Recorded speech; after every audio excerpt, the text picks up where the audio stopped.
Chers amis, je ne vais pas vous faire les dessins. Depuis le lundi 11 avril, la France a enlevé le président Gbagbo pour le remettre à la bande de criminels et d'assassins dirigée par Alassane Ouattara. Donc, à quelques pas de la Bastille, loge un criminel de guerre, M. Sarkozy. Il a commis, il a cautionné, il a financé des crimes. Plusieurs centaines de personnes ont été tuées. Vous avez dû voir les images sur Internet de ces maisons qui ont explosé parce que des obus les ont touchés. Des civils qui ont été tués parce qu'on voulait renverser un chef d'État. M. Sarkozy est un chef de gang. Je le dis et je suis prêt à lui dire les yeux dans les yeux. Il soutient des criminels.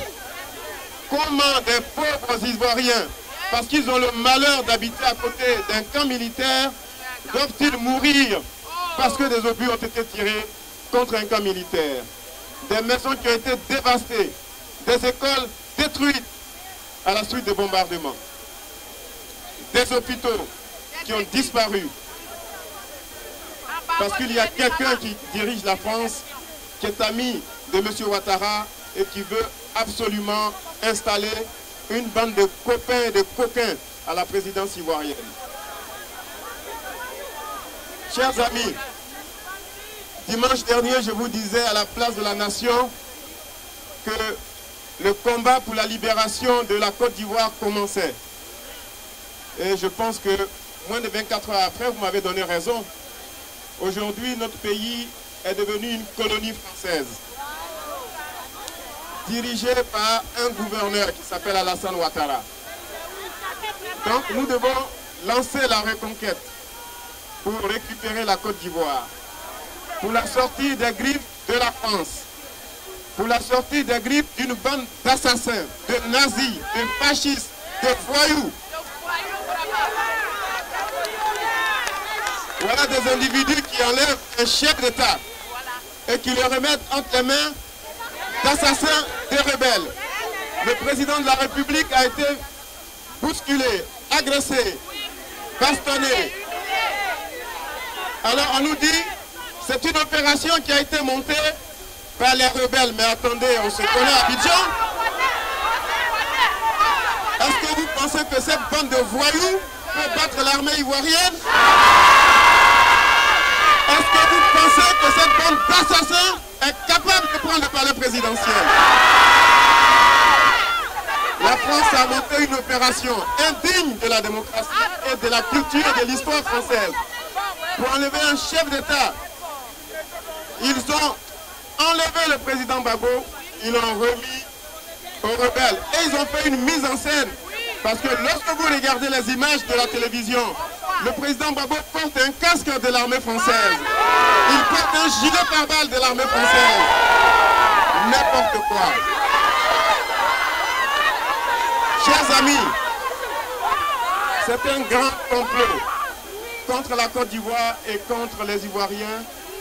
Une conspiration contre l'Afrique et les Africains. On ne laissera pas faire. On ne leur donnera pas une minute de répit. Monsieur Ouattara n'est pas encore président. On l'a mis là quelque part. Il cherche des arrangements. On dit qu'il veut prêter serment et puis finalement il va faire une lettre par la poste pour savoir comment il fait, etc. etc. Considérez qu'aujourd'hui, là, à l'heure où je vous parle, il n'y a ni président installé au palais là-bas. Nous avons un chef de l'État qui est pris en otage, qui est quelque part entre Korogo et Séguéla. Une bande de voyous qui l'ont enlevé.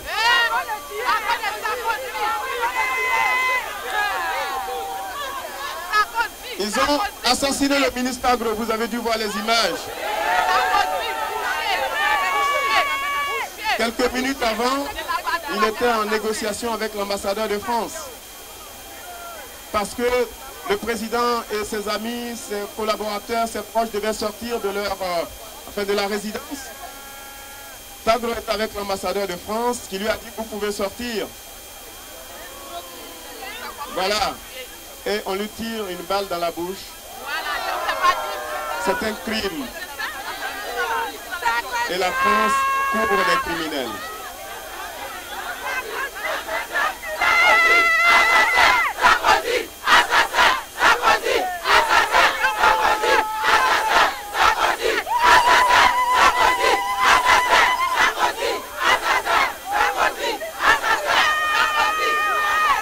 Ils ont été la première dame. Vous avez dû voir les violences. Et ce sont ces gens-là qui vouloir gouverner la Côte d'Ivoire.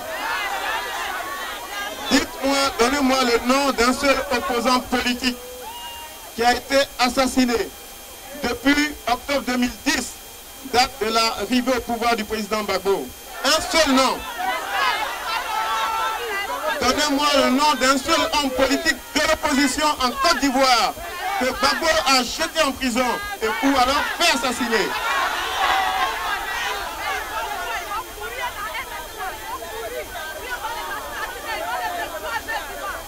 Chers amis,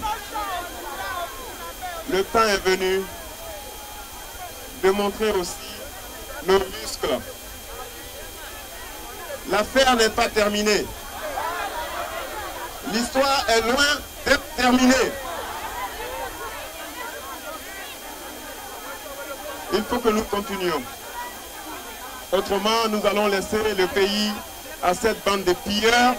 Et cet exemple-là, d'une puissance coloniale ou colonisatrice qui va installer des amis au pouvoir, peut se reproduire d'un pays à un autre en Afrique. Ils vont le faire demain dans un autre pays. Ils peuvent le faire au Sénégal où M. Wade est en difficulté pour imposer quelqu'un. Ils peuvent le faire au Cameroun où il y a des élections très prochainement. Donc nous devons continuer.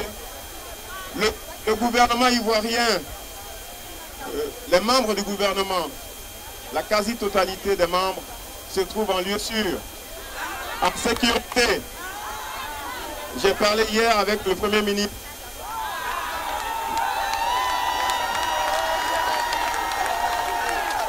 Le gouvernement est empêché de travailler, mais le gouvernement est là.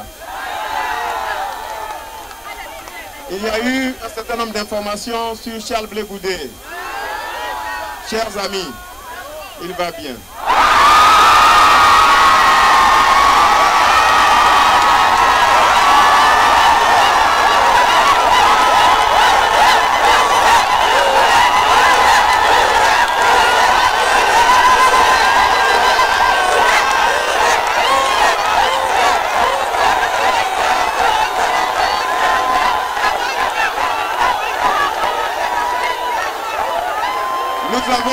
Nous avons affaire à une bande de criminels à qui la France a donné tous les moyens pour traquer les opposants.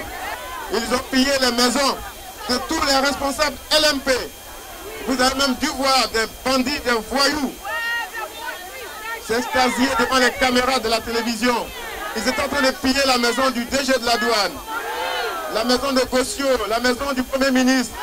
Ils étaient heureux et les caméras françaises s'en délectaient. Chers amis, nous avons laissé trop d'amis sur le chemin pour renoncer. On va continuer. On va continuer. Et on va déloger la bande d'assassins. On va déloger Alassane, où il est. Comme il a des amis à Paris ici, ils n'ont qu'à lui passer le message. On va le chasser. Ok? On a été trop gentil avec ce terroriste, avec ce bandit. Chaque fois que des gens manifestaient le désir de l'attaquer, le président Gbagbo disait non, je ne veux pas de sang dans ce pays. Et voilà que lui, il négocie le bombardement de la résidence du président de la République. Il fait attaquer les palais, les universités, parce que monsieur veut s'asseoir dans un fauteuil présidentiel. Chers amis, je vais conclure. je vais vous demander de vous mobiliser, de rester à l'écoute de nos amis Abel Naki, Willy Bla, et vous lancez un message à l'unité et à l'union. Parce qu'il y a trop de divisions dans la communauté. Il y a beaucoup de gens qui aiment quand on est divisé. Il y a une bande de sorciers, de sorcières qui sont contre les intérêts de la Côte d'Ivoire au sein de notre communauté. Restez à l'écoute de Abel Naki. C'est un garçon très dynamique qui se bat pour Bako depuis de longues années. Restez à l'écoute parce que nous avons de nouveaux et nombreux défis à relever. Les choses vont bouger. Chers amis, écoutez-moi bien, ce n'est pas fini. Je vous remercie.